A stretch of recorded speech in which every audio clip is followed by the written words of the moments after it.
ಈ ಗಂಡು ಮಕ್ಕಳು ಈ ಹಸ್ತಮೈಥುನ ಅಂದರೆ ಮ್ಯಾಸ್ಟ್ರುಬೇಷನ್ ಅಂತ ಏನು ಹೇಳ್ತೀವಲ್ಲ ಅದನ್ನು ಎಷ್ಟು ದಿನಕ್ಕೊಮ್ಮೆ ಮಾಡಿಕೊಂಡ್ರೆ ಸೇಫು ಅಂತಕ್ಕಂಥ ಪ್ರಶ್ನೆ.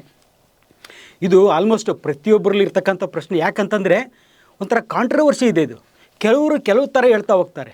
ಕೆಲವ್ರು ಏನು ಹೇಳ್ತಾರೆ, ಸೊ ಇದು ನ್ಯಾಚುರಲ್ ಫಿನಾಮಿನಾ, ನ್ಯಾಚುರಲ್ ಪ್ರೊಸೆಸ್, ಹಾಗಾಗಿ ಎಷ್ಟು ಸಲ ಮಾಡ್ಕೊಂಡ್ರೆ ಏನು ತೊಂದರೆ ಇಲ್ಲ. ಮ್ಯಾಸ್ಟ್ರುಬೇಷನ್ ಡೈಲಿ ಮಾಡ್ಕೊಳ್ಳಿ, ದಿನಕ್ಕೆ 2 ಸಲ ಮಾಡ್ಕೊಳ್ಳಿ, ಏನೂ ತೊಂದರೆ ಇಲ್ಲ. ಸ್ಪರ್ಮ್ ಉತ್ಪತ್ತಿ ಆಗ್ತಾ ಇರುತ್ತೆ ಅಂದರೆ ವೀರ್ಯಾಣು ಮತ್ತೆ ಬರ್ತಾ ಇರುತ್ತೆ ನಮ್ಮ ದೇಹದಲ್ಲಿ ಅಂತ ಹೇಳ್ತಾರೆ. ಬಟ್ ಇನ್ನು ಕೆಲವರು ಏನು ಹೇಳ್ತಾರೆ, ಇಲ್ಲ ಇದು ಪದೇ ನಾವು ಮ್ಯಾಸ್ಟ್ರುಬೇಷನ್ ಹಸ್ತಮೈಥುನ ಮಾಡ್ಕೊಳ್ಳೋದ್ರಿಂದ ನಮ್ಮಲ್ಲಿ ನರ ವೀಕ್ನೆಸ್ ಆಗುತ್ತೆ, ನರ ದೌರ್ಬಲ್ಯ ಕಾಣಿಸ್ಕೊಳ್ಳುತ್ತೆ, ಮುಂದೆ ಮಕ್ಕಳಾಗದೇ ಇರತಕ್ಕಂಥ ಸಾಧ್ಯತೆ ಕೂಡ ಇರುತ್ತೆ ಅಂತ ಹೇಳ್ತಾರೆ.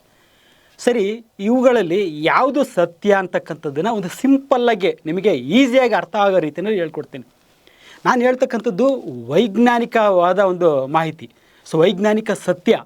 ಸೊ ಹಾಗಾಗಿ ಯಾರ್ಯಾರಿಗೆ ಆರೋಗ್ಯದ ಬಗ್ಗೆ ಒಂದು ಸರಿಯಾದ ಮಾಹಿತಿ ಬೇಕಲ್ಲ, ಕೇವಲ ಅವರು ಮಾತ್ರ ನಮ್ಮ ಪೇಜನ್ನು ಫಾಲೋ ಮಾಡಿ. ಸೊ ಮೊದಲನೇದಾಗಿ ಈ ಹಸ್ತಮೈಥುನ ಅಂತಂದ್ರೆ ಏನು? ಸೊ ಅಂದರೆ ನಮ್ಮ ದೇಹದಲ್ಲಿ ಉತ್ಪತ್ತಿ ಆಗ್ತಕ್ಕಂಥ ವೀರ್ಯ ಏನಿದೆಯಲ್ಲ, ವೀರ್ಯವನ್ನು ಹೊರಗೆ ತೆಗೆದಾಕ್ತಕ್ಕಂಥದ್ದನ್ನು ನಾವು ಹಸ್ತಮೈಥುನ ಅಂತ ಕರಿತೀವಿ ಅಥವಾ ಮ್ಯಾಸ್ಟ್ರುಬೇಷನ್ ಅಂತ ಕರಿತೀವಿ. ಸರಿ, ಮ್ಯಾಸ್ಟ್ರುಬೇಷನ್ ಮಾಡ್ಕೊತಾರೆ. ಸೊ ಮ್ಯಾಸ್ಟ್ರುಬೇಷನಲ್ಲಿ ಅದು ವೀರ್ಯದಲ್ಲಿ ಏನಿರುತ್ತೆ ಅಂತ ನೋಡೋದಾದರೆ 2 ಅಂಶಗಳಿರುತ್ತೆ. ಸೊ ಒಂದನೇದಾಗಿ ವೀರ್ಯಾಣು, ಸ್ಪರ್ಮ್ ಅಂತಕ್ಕಂಥದ್ದು ಒಂದು, ಇನ್ನೊಂದು ಫ್ಲೂಯಿಡ್, ಸೆಮಿನಲ್ ಫ್ಲೂಯಿಡ್ ಅಂತಂದರೆ ನೀರಿನಂಶ. ಒಂದು ಸ್ಪರ್ಮ್ ಆದರೆ ಇನ್ನೊಂದು ನೀರಿನಂಶ, ಇದೆರಡು ಇರುತ್ತೆ. ಇದೆರಡು ಎಲ್ಲಿ ಉತ್ಪತ್ತಿ ಆಗುತ್ತೆ ಅಂತಂದರೆ ನೋಡಿ ತೋರಿಸ್ತೀನಿ.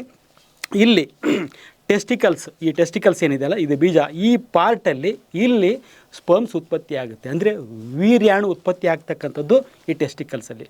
ಸರಿ, ಇನ್ನೊಂದು ಅಂಶ ಇದೆಯಲ್ಲ ಅದು ನೀರಿನಂಶ, ಫ್ಲೂಯಿಡ್ ಏನಿದೆ ಅದೆಲ್ಲ ಉತ್ಪತ್ತಿ ಆಗುತ್ತೆ, ಮೇಲ್ಭಾಗದಲ್ಲಿ ಉತ್ಪತ್ತಿ ಆಗುತ್ತೆ, ಕೆಳಗೆಲ್ಲ ಇಲ್ಲಿ ಮೇಲ್ಭಾಗದಲ್ಲಿ ಉತ್ಪತ್ತಿ ಆಗುತ್ತೆ. ಈ ಲಿಕ್ವಿಡ್ ಸೆಮಿನಲ್ ಫ್ಲೂಯಿಡ್ ಅಂತ ಏನು ಕರಿತೀವಲ್ಲ ಅದು ಸೆಮಿನಲ್ ವೆಸಿಕಲ್ಸಲ್ಲಿ ಇಲ್ಲಿ ಉತ್ಪತ್ತಿ ಆಗುತ್ತೆ. ಸರಿ, ಉತ್ಪತ್ತಿ ಆಗಿದೆ, ಇಲ್ಲೊಂದು ಉತ್ಪತ್ತಿ ಆಯಿತು, ಇಲ್ಲೊಂದು ಉತ್ಪತ್ತಿ ಆಯಿತು. ಬಟ್ ಅದು ನಾವು ಎಜಾಕ್ಯುಲೇಟ್ ಮಾಡಬೇಕು ಅಂತ ಅಂದಾಗ, ಅಂದರೆ ಹಸ್ತಮೈಥುನ ಮಾಡ್ಕೊಂಡಾಗ ಅಥವಾ ಲೈಂಗಿಕ ಕ್ರಿಯೆಯಲ್ಲಿ ತೊಡಗಿಸ್ಕೊಂಡಾಗ ಏನಾಗುತ್ತೆ, ಇವೆರಡೂ ಕೂಡ ಹೊರಗೆ ಬರ್ತವೆ. ಇದು ಇಲ್ಲಿ ಟೆಸ್ಟಿಕಲ್ಸಿಂದ ಸ್ಪರ್ಮ್ಸ್ ಹೊರಗೆ ಬರುತ್ತೆ, ಅಂದರೆ ವೀರ್ಯಾಣು ಹೊರಗೆ ಬರುತ್ತೆ, ಇಲ್ಲಿಂದ ಫ್ಲೂಯಿಡ್ ಹೊರಗಡೆ ಬರುತ್ತೆ. ಇವೆರಡೂ ಸೇರಿಕೊಂಡು ನಮ್ಮ ದೇಹದಿಂದ ಹೊರಗೆ ಹೋಗ್ತವೆ. ಯಾವಾಗ ಇವೆರಡೂ ಸೇರ್ಕೊಳ್ತಾವಲ್ಲ ಅದು ವೀರ್ಯ. ಅದು ಅದಕ್ಕಿಂತ ಮುಂಚೆ ವೀರ್ಯಾಣು ಇತ್ತು, ಫ್ಲೂಯಿಡ್ ಇತ್ತು, ಇವೆರಡೂ ಸೇರಿಕೊಂಡು ವೀರ್ಯ ಆಯಿತು. ಸೊ ವೀರ್ಯ ನಮ್ಮ ದೇಹದಿಂದ ಹೊರಗೆ ಹೋಗೋದನ್ನು ಅದನ್ನು ನಾವೇನಂತ ಕರಿತೀವಿ, ಮ್ಯಾಸ್ಟ್ರುಬೇಷನ್, ಹಸ್ತಮೈಥುನ ಅಥವಾ ಲೈಂಗಿಕ ಕ್ರಿಯೆಯಲ್ಲಿ ಆಗ್ತಕ್ಕಂಥ ಒಂದು ನ್ಯಾಚುರಲ್ ಪ್ರೊಸೆಸ್ ಇದು. ಸರಿ, ಇದರಲ್ಲಿ ಇನ್ನೊಂದು ಇಂಟ್ರೆಸ್ಟಿಂಗ್ ಫ್ಯಾಕ್ಟರ್ ಏನಂತಂದರೆ, ಇದು ಹೇಳಿದೆ ನಾನು, ಈಗ ಟೆಸ್ಟಿಕಲ್ಸಲ್ಲಿ ವೀರ್ಯಾಣು ಉತ್ಪತ್ತಿ ಆಗುತ್ತೆ ಅಂತ ಹೇಳಿದೆ. ಸರಿ, ಎಷ್ಟು ದಿವಸಕ್ಕೊಮ್ಮೆ ಉತ್ಪತ್ತಿ ಆಗುತ್ತೆ ವೀರ್ಯಾಣು ಉತ್ಪತ್ತಿ ಮಾಡಬೇಕು ಅಂತಂದರೆ 80 ರಿಂದ 90 ದಿವಸ ಬೇಕು. ಮೆಚ್ಯೂರ್ ಆಗಿರ್ತಕ್ಕಂಥ ಒಂದು ವೀರ್ಯಾಣು ಈ ಟೆಸ್ಟಿಕಲ್ಸಲ್ಲಿ, ಇದೊಂದು ಫ್ಯಾಕ್ಟ್ರಿ ಅಂತ ಅಂದ್ಕೊಂಬಿಡಿ, ಉತ್ಪತ್ತಿ ಮಾಡ್ತಾಯಿದೆ ಅಂದರೆ ಇದು ಫ್ಯಾಕ್ಟ್ರಿನೇ. ಈ ಫ್ಯಾಕ್ಟ್ರಿನಲ್ಲಿ ವೀರ್ಯಾಣು ಉತ್ಪತ್ತಿ ಆಗಬೇಕು ಅಂತಂದರೆ 80 ರಿಂದ 90 ದಿವಸ ಬೇಕು. ಪ್ರತಿದಿನ ಉತ್ಪತ್ತಿ ಮಾಡ್ತಾನೆ ಇರ್ತದೆ, ಲಕ್ಷಾಂತರ ಕೋಟ್ಯಾಂತರ ಸ್ಪರ್ಮ್ಸ್ ಇದರಲ್ಲಿ ಉತ್ಪತ್ತಿ ಆಗ್ತಾ ಇರ್ತವೆ. ಸೊ ಬಟ್ ಅದು ಒಂದೊಂದು ಸ್ಪರ್ಮ್ಗೂ ಕೂಡ 80 ರಿಂದ 90 ದಿವಸ ಬೇಕಾಗುತ್ತೆ ಉತ್ಪತ್ತಿ ಆಗಲಿಕ್ಕೆ, ಮೆಚ್ಯೂರ್ ಆಗಲಿಕ್ಕೆ. ಸರಿ, 80 ರಿಂದ 90 ದಿವಸ ಇಲ್ಲಿ ಉತ್ಪತ್ತಿ ಆಯಿತು. ಉತ್ಪತ್ತಿ ಆಗಿ ಏನಾಯಿತು, ಹೊರಗೆ ಹೋಗ್ಬಿಡ್ತಾ ಇಲ್ಲ. ಮೆಚ್ಯೂರ್ ಆದಮೇಲೆ ಏನಾಗುತ್ತೆ, ಬಾಡಿನಲ್ಲಿ ಸ್ಟೋರ್ ಆಗುತ್ತೆ. ಎಲ್ಲಿ ಸ್ಟೋರ್ ಆಗುತ್ತೆ, ಅಗೇನ್ ಇದೇ ಟೆಸ್ಟಿಕಲ್ಸ್ ಇಲ್ಲೇ ಸ್ಟೋರ್, ಮೇಲ್ಭಾಗದಲ್ಲಿ ಸ್ಟೋರ್ ಆಗುತ್ತೆ. ಎಪಿಡಿಡೆಮಿಸ್ ಅಂತ ಏನಂತಲ್ಲ ಈ ಭಾಗದಲ್ಲಿ ಸ್ಟೋರ್ ಆಗುತ್ತೆ. ಇದು ಸ್ಪರ್ಮ್ ಅಂದರೆ ವೀರ್ಯಾಣು ಇಲ್ಲಿ ಸ್ಟೋರ್ ಆಯಿತು. ಸರಿ, ಇಲ್ಲಿ ಸ್ಟೋರ್ ಆಯಿತು. ಎಷ್ಟು ದಿವಸ ಸ್ಟೋರ್ ಆಗುತ್ತೆ, ಇಲ್ಲೇ ಲಾಜಿಕ್ ಇರ್ತಕ್ಕಂಥದ್ದು. ಸ್ಟೋರ್ ಆಗ್ತಕ್ಕಂಥದ್ದು 2 ರಿಂದ 4 ವಾರ. ಉತ್ಪತ್ತಿ ಆಗಲಿಕ್ಕೆ 80 ರಿಂದ 90 ದಿವಸ ಬೇಕಾಯಿತು, ಸ್ಟೋರ್ ಆಗಿದ್ದು 2 ರಿಂದ 4 ವಾರ. ಸಿಂಪಲ್ಲಾಗಿ ನಿಮಗೆ ಅರ್ಥ ಆಗೋ ರೀತಿ ಹೇಳ್ತೀನಿ ನೋಡಿ. ಫ್ಯಾಕ್ಟ್ರಿ ಅಂತ ಅಂದ್ಕೊಬಿಡಿ, ಈ ಟೆಸ್ಟಿಕಲ್ಸು ಫ್ಯಾಕ್ಟ್ರಿ, ಒಂದು ಫ್ಯಾಕ್ಟ್ರಿ ಇದು. ಈ ಫ್ಯಾಕ್ಟ್ರಿನಲ್ಲಿ ಉತ್ಪತ್ತಿ ಆಗ್ತಾಯಿದೆ, ವೀರ್ಯಾಣು ಉತ್ಪತ್ತಿ ಆಗ್ತಾಯಿದೆ. ಸೊ ವೀರ್ಯಾಣು ಇದರಲ್ಲಿ ಉತ್ಪತ್ತಿ ಆಯಿತು, 80 ರಿಂದ 90 ದಿವಸ ಬೇಕಾಯಿತು. ಆಮೇಲೆ ಸ್ಟೋರ್ ಆಯಿತು. ಇದು ಸ್ಟೋರ್ ಆಗೋದು ಎಷ್ಟು ದಿವಸ ಸ್ಟೋರ್ ಆಯಿತು ನೋಡಿ, 80 ರಿಂದ 90 ದಿವಸ ಉತ್ಪತ್ತಿ ಆಗಲಿಕ್ಕೆ ಬೇಕಾದರೆ ಸ್ಟೋರ್ ಆಗಲಿಕ್ಕೆ ಎಷ್ಟು ದಿವಸ ಸ್ಟಾಕ್ ಎತ್ತಿಡುತ್ತೆ ಅಂತಂದರೆ 2 ರಿಂದ 4 ವಾರ ಮ್ಯಾಕ್ಸಿಮಮ್. ಅದು 2 ರಿಂದ 4 ವಾರ ಮಾತ್ರ ಸ್ಟೋರ್ ಮಾಡುತ್ತೆ. ಸರಿ, ಅದರ ನಂತರ ಏನಾಗುತ್ತೆ ಅಂತಕ್ಕಂಥದ್ದು ಇಂಟ್ರೆಸ್ಟಿಂಗು. ಏನಂದರೆ, ಯೂಸ್ ಮಾಡ್ತೀರಾ ನೀವು, ಮ್ಯಾಸ್ಟ್ರುಬೇಷನ್ ಮಾಡ್ತೀರಾ ಆ ಒಂದು ಸಮಯದಲ್ಲಿ, ನಿಮ್ಮ ದೇಹದಿಂದ ಹೊರಗೋಯ್ತು. ಮ್ಯಾಸ್ಟ್ರುಬೇಷನ್ ಹಸ್ತಮೈಥುನ ಮಾಡಿದರೆ ಇದನ್ನು ದೇಹದಿಂದ ಸ್ಪರ್ಮನ್ನು ಹೊರಗೆ ತೆಗೆದುಹಾಕಿದ್ವಿ ನಾವು, ಫ್ಲೂಯಿಡನ್ನು, ಸೆಮಿನಲ್ ಫ್ಲೂಯಿಡನ್ನು, ವೀರ್ಯವನ್ನು ಹೊರಗೆ ತೆಗೆದುಹಾಕಿದ್ವಿ. ಸರ್ ನಾನು ಯೂಸ್ ಮಾಡೇ ಇಲ್ಲ, 4 ವಾರ ಮೇಲಾಯಿತು, 2 ತಿಂಗಳಾಯಿತು, 3 ತಿಂಗಳಾಯ್ತು, ಯೂಸ್ ಮಾಡಿಲ್ಲ, ಕಲೆಕ್ಟಾಗಿ ತುಂಬ್ಕೊಂಡು ತೊಂದರೆ ಕೊಡುತ್ತಾ ನಮಗೆ. ಏನೂ ತೊಂದರೆ ಮಾಡಲ್ಲ. ಇಲ್ಲಿ ಏನಾಗುತ್ತೆ ಅಂತಂದರೆ 4 ವಾರ ಆದಮೇಲೆ ನೀವು ಯೂಸ್ ಮಾಡಿಲ್ಲ, ಅದನ್ನು ದೇಹದಿಂದ ಹೊರಗೆ ಹಾಕಿಲ್ಲ ಅಂತಂದರೆ ಸಿಂಪಲ್ಲು ಈ ಒಂದು ಸ್ಪರ್ಮನ್ನು, ವೀರ್ಯವನ್ನು ಬ್ರೇಕ್ ಮಾಡುತ್ತೆ ನಮ್ಮ ಬಾಡಿನ. ಇಲ್ಲೇ ಟೆಸ್ಟಿಕಲ್ಸಲ್ಲೇ ಬ್ರೇಕ್ ಆಗಿ ಏನಾಗುತ್ತೆ, ಮತ್ತು ಅದನ್ನು ಬಾಡಿ ರೀಯೂಸ್ ಮಾಡುತ್ತೆ, ಮತ್ತು ನಮಗೆ ವಾಪಸ್ ಸಿಗುತ್ತೆ. ಇದು ವೇಸ್ಟ್ ಆಗಲ್ಲ, ಯಾವುದೇ ಕಾರಣಕ್ಕೂ ವೇಸ್ಟ್ ಆಗಲ್ಲ. ಸೆಮೆನ್ ನಾವು ಇಲ್ಲ ಯೂಸ್ ಮಾಡಿಲ್ಲ, ವೇಸ್ಟ್ ಆಗಿದೆ ಇಲ್ಲ, ಮತ್ತೆ ಬಾಡಿ ಮತ್ತು ವಾಪಸ್ ತೊಗೊಂಡು ಮತ್ತೆ ಅದನ್ನು ಮತ್ತೆ ರೀಸೈಕಲ್ ಮಾಡ್ತಾ ಹೋಗುತ್ತೆ. ಯಾವುದು ಕೂಡ ವೇಸ್ಟ್ ಆಗಲ್ಲ. ಇಲ್ಲಿ ಹೊರಗೆ ಹೋಗಬೇಕು, ಇಲ್ಲ ಅಂತಂದರೆ ನಮ್ಮ ದೇಹ ಯೂಸ್ ಮಾಡ್ಕೋಬೇಕು. ಸೊ ಇವೆರಡೇ ಆಪ್ಷನ್ ಇರ್ತಕ್ಕಂಥದ್ದು. ಸರಿ, ನಾನು ಹೇಳಿದೀಗ ಫ್ಯಾಕ್ಟ್ರಿನಲ್ಲಿ ಉತ್ಪತ್ತಿ ಆಯಿತು, ಆಲ್ಮೋಸ್ಟ್ ಒಂದು 2 ವೀಕ್ಸ್ ಅಂತ ತೊಗೊಳ್ಳೋಣಂತೆ. ಸೊ ಮಿನಿಮಮ್ ಒಂದು 2 ವೀಕ್ಸ್ ಅಂದರೆ ಅಟ್ಲೀಸ್ಟ್ ಒಂದು 2 ವಾರ ಸ್ಟೋರ್ ಆಗಿರುತ್ತೆ. ಅಂದರೆ ಈ ಫ್ಯಾಕ್ಟ್ರಿ ಏನಿದೆಯಲ್ಲ, ಈ ಫ್ಯಾಕ್ಟ್ರಿ ಉತ್ಪತ್ತಿ ಮಾಡ್ತಾ ಇದೆಯಲ್ಲ ಏನು ಪ್ರಾಡಕ್ಟು, ಆ ಪ್ರಾಡಕ್ಟನ್ನು 15 ದಿವಸ ಇದು ತನ್ನಲ್ಲಿ ಇಟ್ಕೊಳ್ಳುತ್ತೆ. ಅಂದರೆ 15 ದಿವಸ ತನಕ ನೀವು 15 ದಿವಸದಲ್ಲಿ ಯಾವಾಗಾದ್ರೂ ಯೂಸ್ ಮಾಡ್ಬೋದು ಅಂತಕ್ಕಂಥದ್ದು ಈ ಒಂದು ಫ್ಯಾಕ್ಟ್ರಿಯ ಉದ್ದೇಶ. ಅಂದರೆ ಇದು ಉತ್ಪತ್ತಿ ಮಾಡ್ತಾ ಇರ್ತಕ್ಕಂಥ ಸ್ಪೀಡ್ ಏನಿದೆಯಲ್ಲ, 15 ದಿವಸ ಸ್ಟೋರ್ ಆಗಿರಲಿ ಅನ್ನೋ ಒಂದು ಸ್ಪೀಡಲ್ಲಿ ಉತ್ಪತ್ತಿ ಮಾಡ್ತಾ ಇರ್ತದೆ. ಸರಿ ಸರ್, ಹಾಗಿದ್ರೆ ಏನು ಮಾಡಬೇಕು ನೋಡಿ, 15 ದಿವಸ ಇದೆ ಸ್ಟೋರೇಜಿಗೆ ಕೆಪಾಸಿಟಿ ಇರೋದು 15 ದಿವಸ. ಹಾಗಾಗಿ 2 ವಾರಕ್ಕೊಂದು ಸಲ ಅಥವಾ 1 ವಾರಕ್ಕೊಂದು ಸಲ ಈ ಒಂದು ಹಸ್ತಮೈಥುನ ಮಾಡ್ತಕ್ಕಂಥದ್ದು, ಮ್ಯಾಸ್ಟರ್ಬೇಷನ್ ಮಾಡ್ತಕ್ಕಂಥದ್ದು ಇದು ನ್ಯಾಚುರಲ್ ಆಗಿ, ಅಂದರೆ ನಮ್ಮ ದೇಹದಿಂದ ಹೊರಗೆ ನಾವು ಹಾಕಿದರೂ ಕೂಡ ನ್ಯಾಚುರಲ್ ಫಿನಾಮಿನನ್ ಆಗುತ್ತೆ. ಅಂದರೆ ಸೇಫ್, ಅಂದರೆ ನೇಚರ್ ಏನು ಹೇಳ್ತಾ ಇದೆ, ಫ್ಯಾಕ್ಟ್ರಿಲಿ ಉತ್ಪತ್ತಿ ಆಗೋದು 15 ದಿವಸ ಸ್ಟೋರ್ ಮಾಡ್ತೀನಿ ನಾನು ಅಂತಂದರೆ 15 ದಿವಸ ಆ ಒಂದು ಟಾರ್ಗೆಟ್ ಇಟ್ಕೋಬೇಕು. ಒಂದು ತಿಂಗಳು ಹೇಳ್ತೀವಿ, ಬಟ್ ಬೇಡ, ಒಂದು 15 ದಿವಸ ಅಂತ ಟಾರ್ಗೆಟ್ ಇಟ್ಕೊಳ್ಳೋಣ.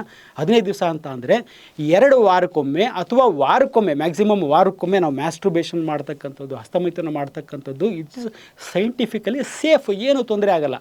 ಸರ್ ಏನು ಸರ್ ನೀವು ಡೈಲಿ ಉತ್ಪತ್ತಿ ಆಗುತ್ತೆ ಅಂತ ಅಂತೀರಾ, ಮತ್ತು ಆಗಿದ್ಮೇಲೆ ಡೈಲಿ ಉತ್ಪತ್ತಿ ಆಗಿದ್ರೆ ನಾವು ಡೈಲಿ ಅದನ್ನು ಹೊರಗೆ ತೆಗೆದಾಕ್ಬಿಡ್ತೀವಿ, ಡೈಲಿ ನಾನು ಚಲ್ತಾ ಇರ್ತೀನಿ 3 ಸಲ 4 ಸಲ, ದಿನಕ್ಕೆ 3 ಸಲ 4 ಸಲ ಅಥವಾ ಡೈಲಿ ಮಾಡ್ತೀನಿ, ಹಿಂಗೆ ಮಾಡಿದಾಗ ಏನು ತೊಂದರೆ ಆಗುತ್ತೆ?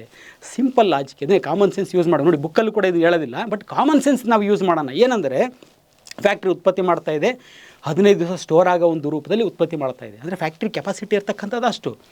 ನೀವು ಡೈಲಿ ಅದರಲ್ಲೂ ಕೂಡ ದಿನಕ್ಕೆ 2 ಸಲ 3 ಸಲ ಈ ರೀತಿ ನಾವು ತೆಗೆದಾಕಿದಾಗ, ಫ್ಯಾಕ್ಟ್ರಿಯಿಂದ ತೆಗೆದಾಕಿದಾಗ ಏನಾಗುತ್ತೆ, ಒಂದು ಪ್ರೆಷರ್ ಬೀಳುತ್ತೆ ಯಾವ್ದ್ರ ಮೇಲೆ, ಫ್ಯಾಕ್ಟ್ರಿ ಮೇಲೆ. ಹೊರಗಾಕ್ಬಿಟ್ರು ಮತ್ತೆ ಉತ್ಪತ್ತಿ ಮಾಡಬೇಕು ಅಂತಕ್ಕಂಥದ್ದು ಒಂದು ಪ್ರೆಷರು, ಲಿಟ್ರಲಿ ಒಂದು ಪ್ರೆಷರ್ ಬೀಳ್ತಕ್ಕಂಥದ್ದು ಫ್ಯಾಕ್ಟ್ರಿ ಮೇಲೆ.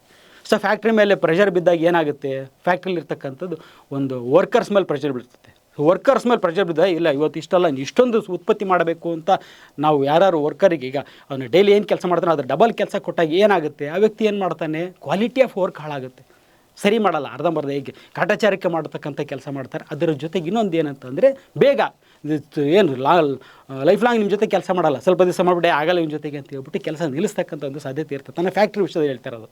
ಸೊ ಫ್ಯಾಕ್ಟ್ರಿ ವರ್ಕರಿಗೆ ಕೆಲಸ ಜಾಸ್ತಿ ಆದರೆ ಏನಾಗುತ್ತೆ, ಒಂದು ಬೇಗ ಕೆಲಸ ಮಾಡೋದು ಬಿಟ್ಬಿಡ್ತಾನೆ ಸಾಕು ಅಂತೇಳಿ, ಅಥವಾ ಕ್ವಾಲಿಟಿ ಆಫ್ ವರ್ಕು ಹಾಳು ಮಾಡ್ತಾನೆ, ಪ್ರಾಡಕ್ಟ್ ಹಾಳಾಗಿರುತ್ತೆ.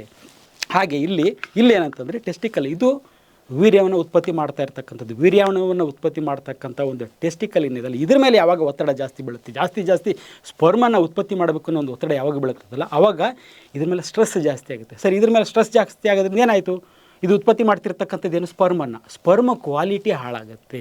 ಕ್ವಾಲಿಟಿ ಅಷ್ಟೇ ಅಲ್ಲ, ಲಾಂಗ್ ರನ್ ಇತ್ತು ಅಂತಂದರೆ ಇವನ್ ಕ್ವಾಂಟಿಟಿ ಎಷ್ಟು ಪ್ರಮಾಣದಲ್ಲಿ ಆಗಬೇಕಲ್ಲ ಅದು ಕೂಡ ಕಡಿಮೆ ಆಗುತ್ತೆ. ಬುಕ್ಕಲ್ಲಿಲ್ಲ ಏನೂ ಆಗಲ್ಲ ಮಾಡ್ಕೊಳ್ಳಿ ಅಂತಂತಾರೆ, ತಪ್ಪು. ಇದು ನಾವು ಇದರಲ್ಲಿ ನೋಡೋಣ ಅಂತೆ, ನೇಚರ್ ಏನು ಹೇಳುತ್ತೆ ನೋಡಿ, ಮನುಷ್ಯನ ಬಿಟ್ಟು ಬೇರೆ ಪ್ರಾಣಿಗಳನ್ನು ನೋಡಿ ಆ ರೀತಿ ಇಲ್ಲ, ಅವು ನೇಚರ್ನ ಫಾಲೋ ಮಾಡ್ತಿರ್ತವೆ. ನಾವು ಎಗೇನೆಸ್ಟ್ ನೇಚರ್ ಹೋಗ್ತಾ ಇರ್ತೀವಲ್ಲ, ಇದು 100% ತೊಂದರೆ ಮಾಡುತ್ತೆ. ಸರಿ, ಯಾವ ರೀತಿ ತೊಂದರೆ ಮಾಡುತ್ತೆ ಸರ್, ನಾವು ರೆಗ್ಯುಲರಾಗಿ ಡೈಲಿ ಮ್ಯಾಸ್ಟರ್ಬೇಷನ್ ಮಾಡತಕ್ಕಂಥದ್ದು, ಡೈಲಿ ಹಸ್ತಮೈಥುನ ಮಾಡ್ಕೊಳ್ತಕ್ಕಂಥದ್ದು ಏನು ತೊಂದರೆ ಮಾಡುತ್ತೆ ಅಂತ ಅಂದರೆ, ಸೊ ಫ್ಯೂಚರಲ್ಲಿ ಸರಿ ಸಾಮಾನ್ಯವಾಗಿ ಹಸ್ತಮೈಥುನ ಅಂತ ಬರತಕ್ಕಂಥದ್ದು ಚಿಕ್ಕ ವಯಸ್ಸಿನಲ್ಲಿ, ಹೆಂಗಾಗಿರ್ತಕ್ಕಂಥ ಒಂದು 14, 16, 20 ಈ ಒಂದು ಏಜ್ ಗ್ರೂಪ್ನಲ್ಲಿ ಜಾಸ್ತಿ ಹಸ್ತಮೈಥುನ ಮಾಡ್ಕೊತಾ ಇರ್ತಾರೆ. ಹಾಗಾಗಿ ಆ ವಯಸ್ಸಿನಲ್ಲಿ ಸುಮಾರು ವರ್ಷಗಟ್ಟಲೆ 8-10 ವರ್ಷಗಟ್ಟಲೆ ರೆಗ್ಯುಲರಾಗಿ ಹಸ್ತಮೈಥುನ ಮಾಡ್ಕೊತಾ ಇದ್ದರೆ ಫ್ಯೂಚರಲ್ಲಿ ಅವರ ಒಂದು ಸ್ಪರ್ಮ್ ಕೌಂಟು ಕಡಿಮೆ ಆಗ್ತಕ್ಕಂಥ ಸಾಧ್ಯತೆ ಇದೆ. ಹೇಗೆ ಸರ್ ಹೇಳ್ತೀರಾ, ನೇಚರ್ ಹಿಂಗೆ ಹೇಳ್ತಾ ಇದೆಯಲ್ಲ, 15 ದಿವಸಕ್ಕೆ ಸ್ಟೋರ್ ಮಾಡ್ತೀನಿ ಅಂತ ಹೇಳ್ತಾ ಇದ್ದೆ, ನೀವು ಡೈಲಿ ಖಾಲಿ ಮಾಡ್ತೀನಿ ಅಂತ ಇದ್ದೀರಾ. ಸೊ ಹಾಗಾಗಿ ಒಂದು ಅದು ರಿಪೀಟೆಡಾಗಿ ಹಸ್ತಮೈಥುನ ಮಾಡೋಂಥಕ್ಕಂಥವರಲ್ಲಿ ಸ್ಪರ್ಮ್ ಕೌಂಟ್ ಕಡಿಮೆ ಆಗ್ತಕ್ಕಂಥ ಸಾಧ್ಯತೆ ಫ್ಯೂಚರಲ್ಲಿ, ನೆಕ್ಸ್ಟ್ 10 ವರ್ಷ ಬಿಟ್ಟು ಮದುವೆ ಆಗ್ತಾರೆ, ಸ್ಪರ್ಮ್ ಕೌಂಟ್ ಕಡಿಮೆ ಆಗ್ಬೋದು, ಪಾಸಿಬಲ್ ಇದೆ. ಜೊತೆಗೆ ಕ್ವಾಂಟಿಟಿ ಕೂಡ ಕಡಿಮೆ ಆಗ್ತಕ್ಕಂಥ ಸಾಧ್ಯತೆ ಇರ್ತದೆ. ಹಾಗಾಗಿ ಏನೋ ಇರ್ಬೋದು. ಈಗೀಗ ಇತ್ತೀಚೆಗೆ ನಾವು ತುಂಬ ಜನಗಳಲ್ಲಿ ಒಂದು ಮಕ್ಕಳಾಗದೇ ಇರತಕ್ಕಂಥ ಇನ್ಫರ್ಟಿಲಿಟಿ, ಮಕ್ಕಳಾಗದೇ ಇರತಕ್ಕಂಥ ಸಮಸ್ಯೆ ಅತಿ ಹೆಚ್ಚಾಗ್ತಿರೋದಕ್ಕೆ ಇದು ಒಂದು ಕಾರಣ ಇದ್ದರೆ ಇರ್ಬೋದು. ಸೊ ಅದಕ್ಕೆ ಏನು ಮಾಡಬೇಕು, ಫ್ಯೂಚರಲ್ಲಿ ನಿಮಗೆ ಇಲ್ಲ ಸೊ ಮಕ್ಕಳೆಲ್ಲ ಆದಮೇಲೆ ಎಷ್ಟು ಸಲ ಮ್ಯಾಸ್ಟರ್ಬೇಷನ್ ಮಾಡಿಕೊಂಡ್ರು ಸ್ಪರ್ಮ್ ಕ್ವಾಲಿಟಿ ನೆಕ್ಸ್ಟ್ ಫ್ಯೂಚರಲ್ಲಿ ಮ್ಯಾಟ್ರ್ ಆಗೋದಿಲ್ಲ. ಸೊ ಬಟ್ ಮದುವೆ ಆಗದೆ ಇರ್ತಕ್ಕಂಥವ್ರು, ಹೆಂಗಾಗಿರ್ತಕ್ಕಂಥವ್ರು, ಮುಂದೆ ಮಕ್ಕಳಾಗಬೇಕು ಅಂತಕ್ಕಂಥ ಬಯಕೆ ಇರ್ತಕ್ಕಂಥವ್ರು ಏನು ಮಾಡಿ, ಆದಷ್ಟು ಈ ಮ್ಯಾಸ್ಟರ್ಬೇಷನನ್ನು ಐದರ್ ವೀಕ್ಲಿ ಒನ್ಸ್ ಅಥವಾ 15 ದಿವಸಕ್ಕೆ 14 ಅಥವಾ 15 ದಿವಸಕ್ಕೆ ಒಂದು ಸಲ ಮ್ಯಾಸ್ಟರ್ಬೇಷನ್ ಮಾಡ್ಕೊಳ್ತಕ್ಕಂಥದ್ದು ಸೊ ಹೆಲ್ತ್ ವೈಸ್, ಆರೋಗ್ಯದ ದೃಷ್ಟಿಯಿಂದ, ಮುಂದೆ ಫ್ಯೂಚರ್ ದೃಷ್ಟಿಯಿಂದ ಒಳ್ಳೆಯದು ಅಂತ ಹೇಳ್ತೀನಿ. ನಾನು ಹೇಳ್ತಿರ್ತಕ್ಕ ಒಂದು ಸೈನ್ಸ್ ಬಗ್ಗೆ ಹೇಳಿದೆ, ಸೈನ್ಸ್ ಜೊತೆಗೆ ನಾವು ನೇಚರ್ ಏನು ಹೇಳುತ್ತೆ, common sense, science plus common sense ಎರಡನ್ನೇ ಯೂಸ್ ಮಾಡಿದಾಗಲೇ ನಮಗೊಂದು ಸತ್ಯ ಇದರಲ್ಲಿರ್ತಕ್ಕಂಥ ಒಂದು ನಿಜವಾದ ಒಂದು ಸತ್ಯ ಗೊತ್ತಾಗ್ತಕ್ಕಂಥದ್ದು. ಹಾಗಾಗಿ ಯಾರ್ಯಾರಿಗೆ ಆರೋಗ್ಯದ ಬಗ್ಗೆ ಒಂದು ಸರಿಯಾದ ಮಾಹಿತಿ ಬೇಕು, ಬೇರೆ ಸಾವಿರಾರು ವಿಡಿಯೋಗಳು ಬರ್ತವೆ, ಸುಳ್ಳು ಮಾಹಿತಿ ಕೊಡ್ತಕ್ಕಂಥ ಸಾವಿರಾರು ವಿಡಿಯೋಗಳು ಬರ್ತವೆ, ಲಕ್ಷಾಂತರ ವಿಡಿಯೋಗಳಿದ್ದಾವೆ ಇವತ್ತು. ಸೊ 4 ಯೂಟ್ಯೂಬ್ 4 ಇದನ್ನು ನೋಡಿಬಿಟ್ಟು ಒಂದು ಟಿಪ್ಸ್ ಕೊಡ್ತಕ್ಕಂಥ ಅನೇಕ ವೀಡಿಯೋಗಳು ಸಿಗ್ತವೆ ನಿಮಗೆ. ಆದರೆ ಬಟ್ ಸೈನ್ಸ್ ಪ್ಲಸ್ ಸೆನ್ಸನ್ನು ಯೂಸ್ ಮಾಡಿ ಹೇಳ್ತಕ್ಕಂಥ ಇನ್ಫಾರ್ಮೇಷನ್ ಇದು. ಯಾರಿಗೆ ಆರೋಗ್ಯದ ಬಗ್ಗೆ ಒಂದು ಸರಿಯಾದ ಮಾಹಿತಿ ಬೇಕು, ಒಂದು ವೈಜ್ಞಾನಿಕ ಮಾಹಿತಿ ಬೇಕು, ಕೇವಲ ಅಂಥವ್ರು ಮಾತ್ರ ನಮ್ಮ ಪೇಜನ್ನು ಫಾಲೋ ಮಾಡಿ.